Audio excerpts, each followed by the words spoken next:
Les autorités de la transition annoncent avoir déjoué une tentative de déstabilisation. Un ressortissant français, les généraux Abbas Dambélé et Nema Sagara sont parmi les personnes arrêtées. Qui sont-ils? On le découvre en début de cette édition.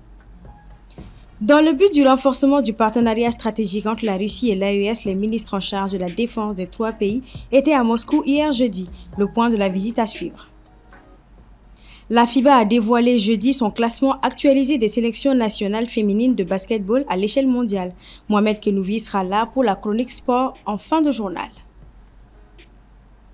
Mesdames et messieurs, bonsoir, bienvenue dans ce journal. Journal que nous ouvrons avec l'annonce des autorités de la transition qui ont affirmé avoir déjoué un complot visant à déstabiliser le Mali. L'annonce a été faite hier soir à la télévision nationale confirmant l'arrestation de plusieurs personnes dont les généraux de brigade Abbas Dambélé et Nema Sagara, ainsi qu'un ressortissant français dans un contexte de tension politique avec la France depuis 2022. Nous tentons de vous dresser le parcours militaire des deux généraux impliqués dans ce reportage signé Diana Vassamaki.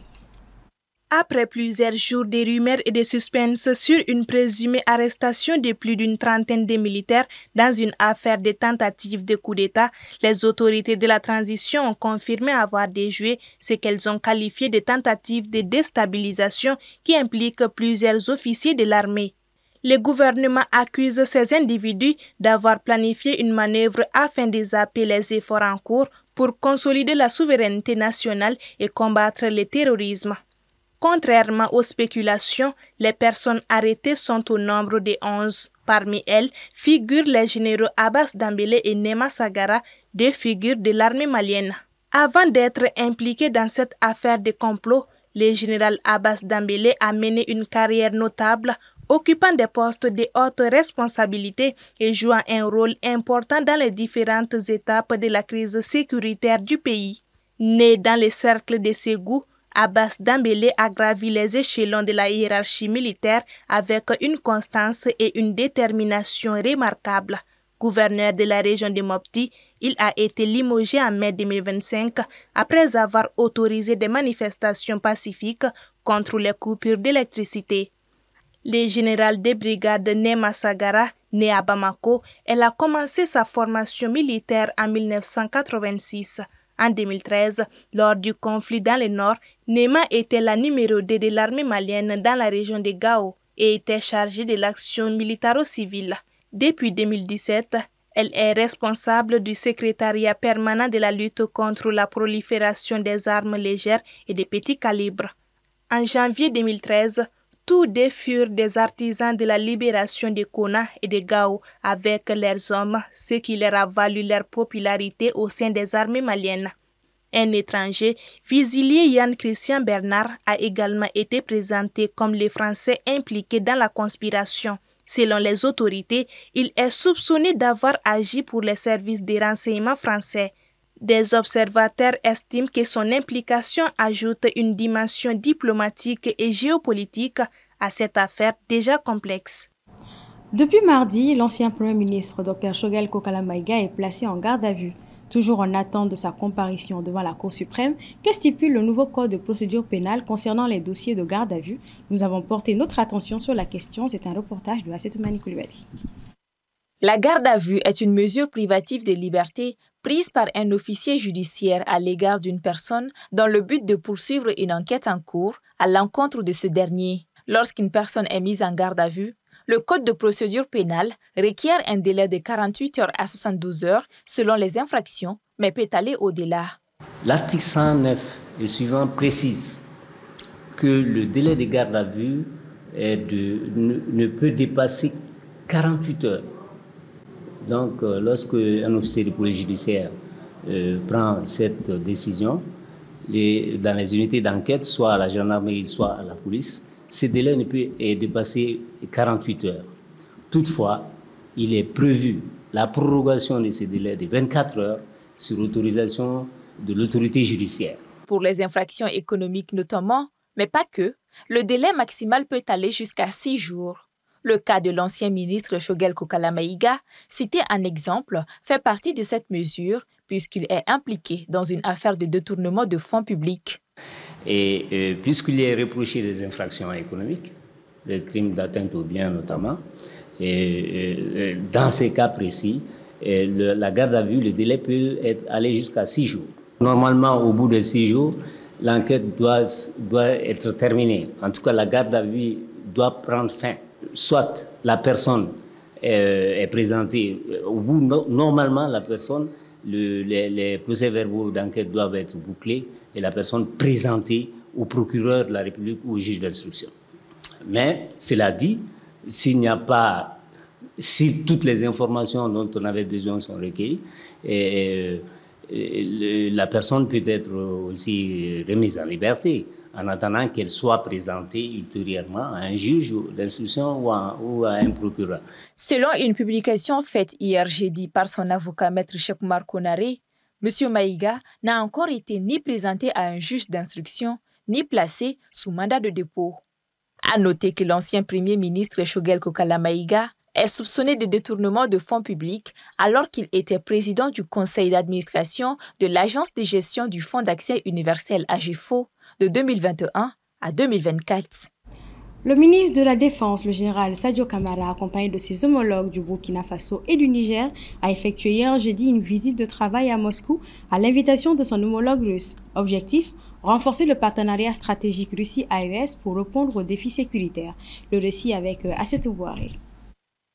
À l'invitation du ministre russe de la Défense, les ministères de la Défense des pays de l'AES ont tenu jeudi 14 août à Moscou des consultations axées sur le renforcement du partenariat sécuritaire avec la Confédération des États du Sahel, prolongeant les discussions engagées le 11 mai lors des commémorations du 80e anniversaire soviétique sur le nazisme. Selon le ministère russe de la Défense, ces consultations constituent les premières à ce niveau entre la Fédération de Russie et les pays de la Confédération de l'AES.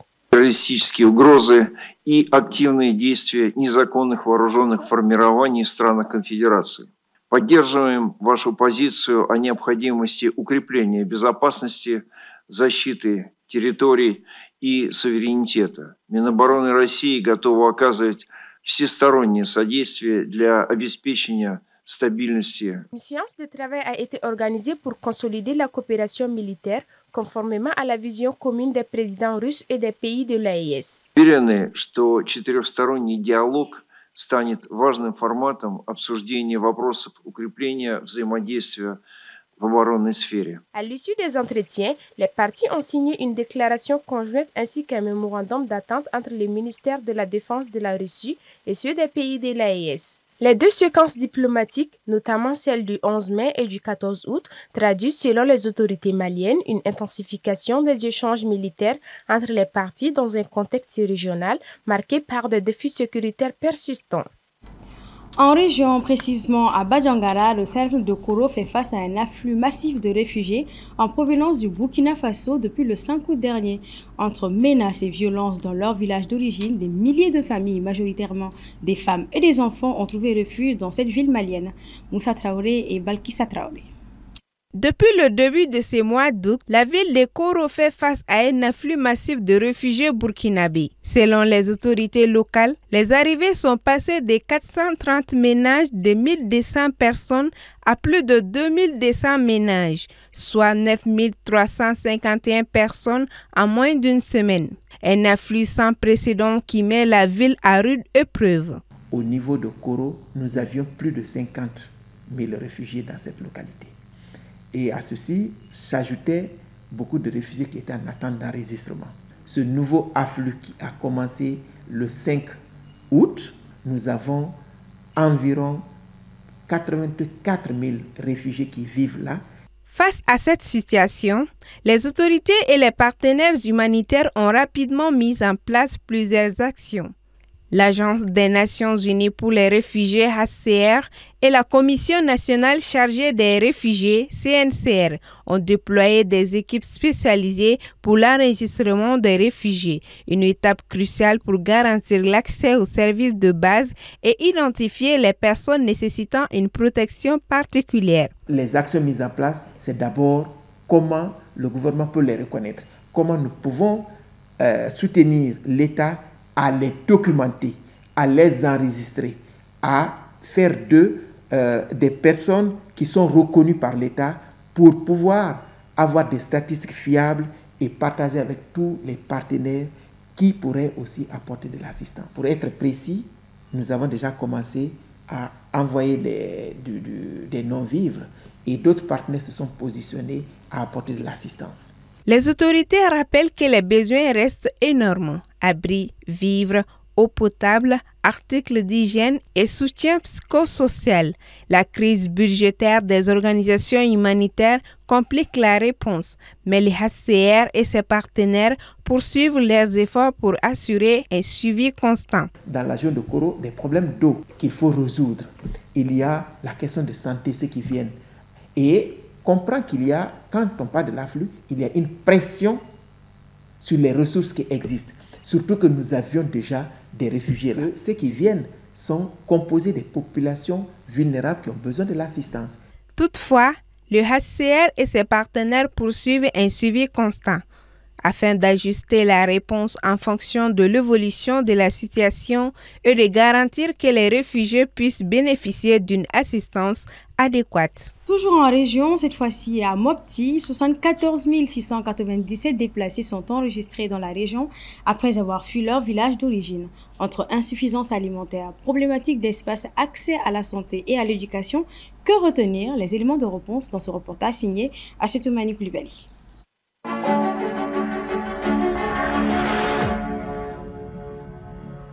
La situation humanitaire dans le monde est alarmante. Les personnes déplacées et impactées par les conflits se multiplient. Dans plusieurs régions du Mali, les combats, les attaques de groupes terroristes, les expéditions punitives, l'insécurité en somme obligent de nombreuses personnes à quitter leur domicile. Dans ce reportage, nous parlerons du cas de Mopti où 23 180 ménages, soit 74 697 personnes sont enregistrées comme déplacées au niveau de la Direction régionale du développement social.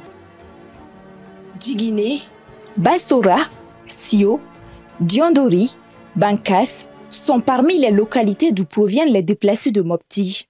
Répartis sur une trentaine de sites, dans plusieurs cercles comme Djéné, Youarou et Tenenkou, ils sont plusieurs à avoir fui leur village d'origine suite aux conflits armés. Aujourd'hui, ils habitent des maisons de fortune et survivent tant bien que mal. Ils sont 29 848 hommes, 44 849 femmes, 42 928 enfants de moins de 18 ans. Aya malfatigi olu ya angien anga sigiyorla onana ko dugumi be angere feni o ya moko ci ya moko do faga yan o ya ka baganche o ser anga dugura anfana bolle ka anga dugutoy o ya o tarna ni bagando ani nyoni anga minembe o tarna. De façon générale, les conditions de vie des déplacés sont précaires. Rations alimentaires insuffisantes, problématiques d'espace, accès à la santé, à l'hygiène et à l'éducation sont les quelques problématiques rencontrées sur les sites.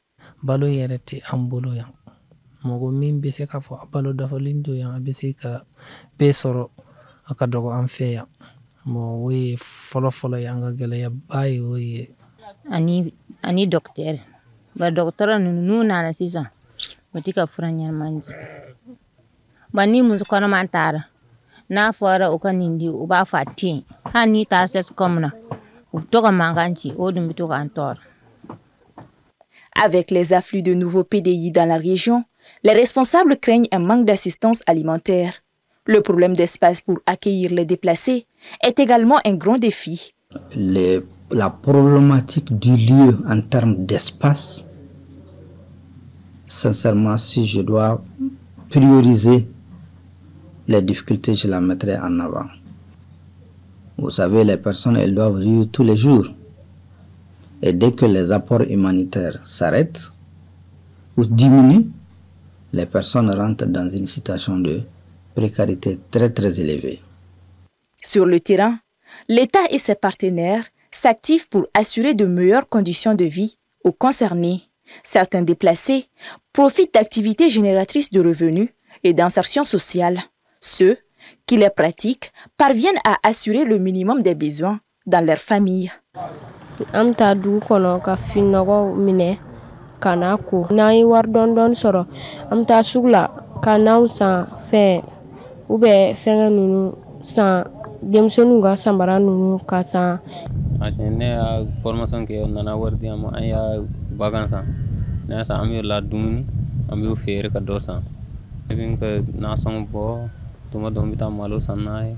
Sur place, les enfants bénéficient eux aussi d'une éducation de base dans une école de fortune avec des enseignants qualifiés. L'arrêt des financements de l'USAID dans les cadres humanitaires ont énormément impacté les PDI de Mopti, à en croire les dires du directeur régional du développement social et de l'économie solidaire de Mopti.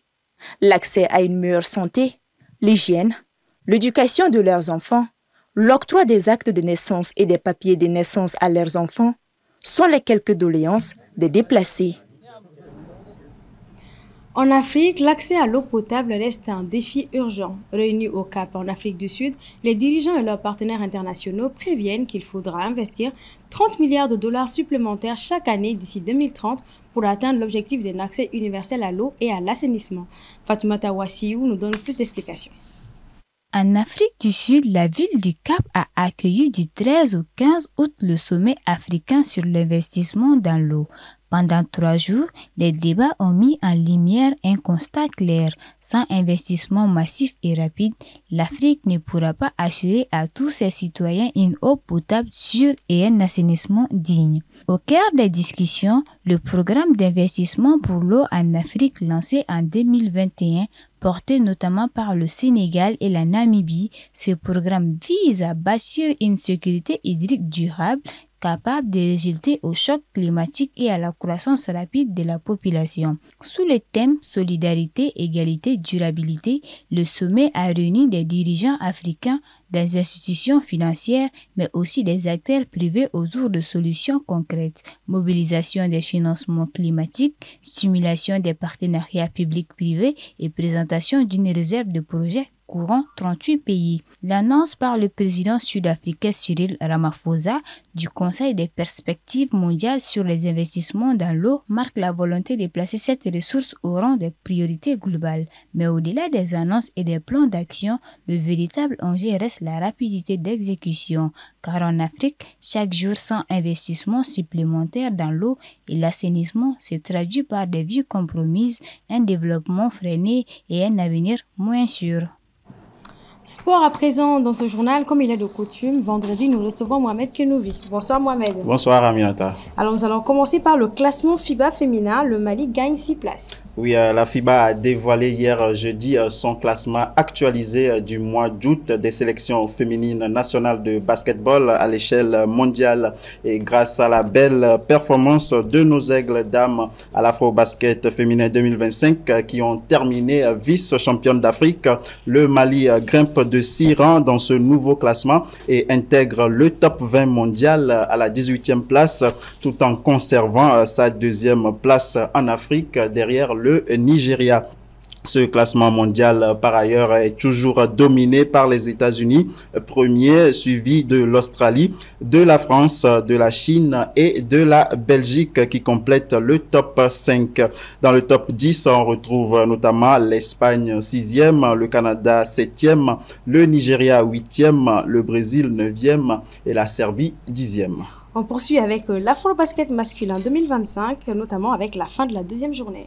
Oui, ce vendredi, dans le groupe B, le Nigeria a enchaîné avec une 2e victoire face à la Tunisie, 87-66. Dans l'autre rencontre du groupe, le Cameroun a également assuré son 2e succès dans un match serré face à Madagascar, 80-77. Dans le groupe A, le match des 2 perdants de la première journée entre le Rwanda et la RDC a tourné à l'avantage des Congolais qui se sont imposés 65-58. Dans ce même groupe A, la Côte d'Ivoire était face au Cap-Vert.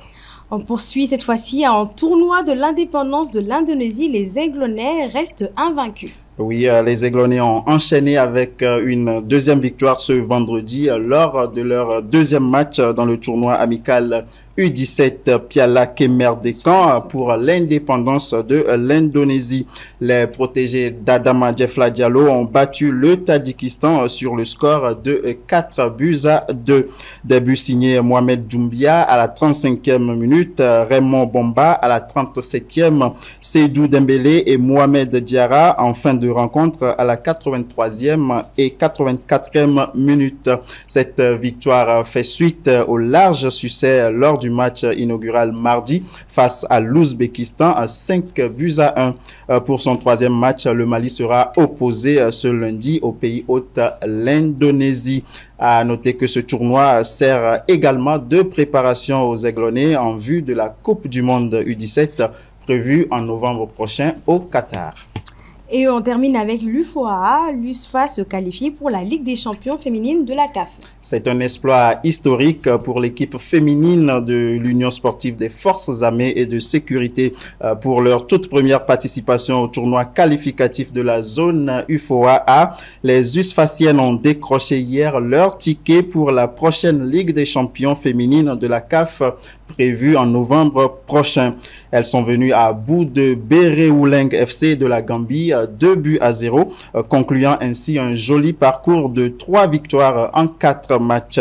Avec 9 points au compteur, les représentantes maliennes sont d'ores et déjà sacrées championnes régionales, même exemptées lors de la 5e journée qui se dispute ce dimanche. Merci beaucoup Mohamed pour ce décryptage de l'actualité sportive. Je vous en prie, Aminata. À la une du journal du Mali cette semaine, la transition, 5 ans après un bilan contrasté. L'hebdomadaire disponible sur le www.journaldumali.com se concentre dans son numéro sur le bilan politique et institutionnel de la transition entre réformes marquantes et défis persistants, tout en évoquant des enjeux administratifs et économiques majeurs pour le pays. Le journal évoque également des délégations spéciales, une gestion temporaire à réexaminer ou encore l'État qui prend exclusivement les commandes de la BNDA. C'est tout pour ce 1945. Merci de nous suivre, mesdames et messieurs. Le programme continue sur la télé qui vous allume. Bonne soirée à toutes et à tous.